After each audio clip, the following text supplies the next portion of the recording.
بسم اللہ الرحمن الرحیم۔ السلام علیکم۔ حضرت علی نے فرمایا کہ مرد کا زیادہ ہنسنا اس کے وقار کو برباد کر دیتا ہے۔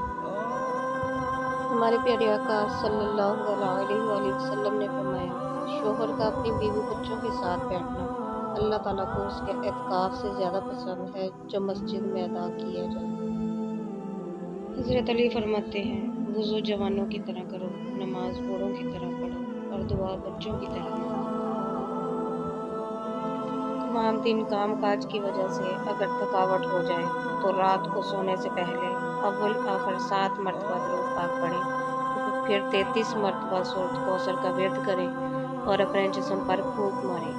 انشاءاللہ تھکاوٹ دور ہو جائے گی اور صبح اٹھتے وقت بھی تھکاوٹ محسوس نہیں ہوگی، بالکل فریش اٹھیں گے۔